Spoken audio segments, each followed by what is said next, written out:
Hello everyone! All the cards from Hearthstone's Journey to Un'Goro expansion have now been revealed, and now we can finally get to the point where we can start building actual decks about them.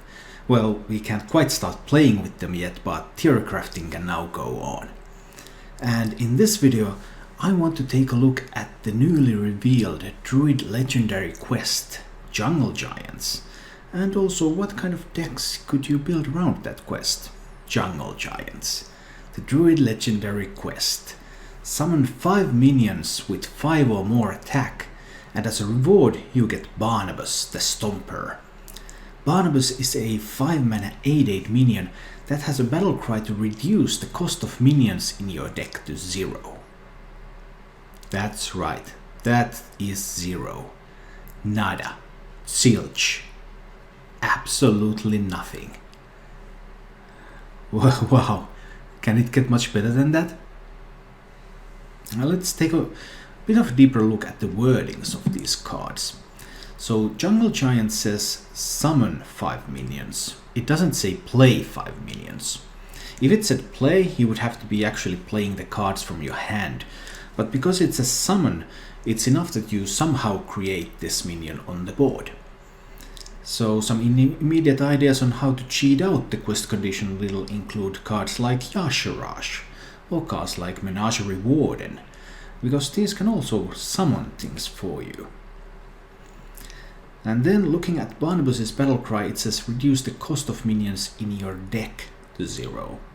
So in your deck, not in your hand and deck. Now this is a really important distinction to make. Because if it also discounted the cost of cards in your hand, then this would be a combo deck card. But when it also only discounts the cards in your deck, then say you want to build a Malygos Druid, or you want to build a Khotun Druid, and go for an OTK combo to kill your opponent. But if you happen to draw Malygos or Khotun before you're able to play Barnabas, then you're out of luck. You won't be able to discount that card, so you won't be able to pull off the combo. And this makes running the quest in a combo deck essentially a coin flip. And I don't think those kind of decks are going to be very successful, and I don't expect them to see play. But Ramp Druid. Many varieties of Ramp Druid. First we could take a look at Yasharash, because Yasharash obviously is pretty interesting. Because it can summon those minions. Say you want to play Barnes. Barnes happens to pull a copy of Yasharash. Well, that copy is just a 1/1, so that one doesn't count, but that one can then in turn pull some big guns from your deck. Very interesting opportunities. But I believe Yasharash Ramp Druid is going to fall short. Yasharash Ramp Druid was a thing before Jades took over. And so potentially when you get this kind of a quest that gives these old archetypes some new life, we could think that okay, maybe Yasharash Druid can come back, but Yasharash Druid is losing so much. It's losing Aviana, it's losing Emperor Tortollan, it's losing Ragnaros the Firelord. All of these were cards that were excellent when pulled from Barnes or from Yasharash, and they will be gone now. And of the powerful cards that remain, there's cards like Cairn Bloodhoof, cards like Uzera, and these again, they do not fill the quest condition of having 5 attack. So actually the synergies between Yasharash and the completion of the quest seem few and far between in the end when we look at all the cards that are rotating out. So right now to me it seems that Yasharash is not going to be the answer. But there are still a couple of options that you can go for. And one of them is Beast Ramp Druid. In my previous review of Tyrantus, the Druid Legendary minion, I said that the only way it would see play would be if Beast Ramp Druid would somehow become viable. Well, Beast Ramp Druid maybe is just about to become viable. In a Beast Ramp Druid, you can run Menagerie Warden, and Menagerie Warden is great. Because Menagerie Warden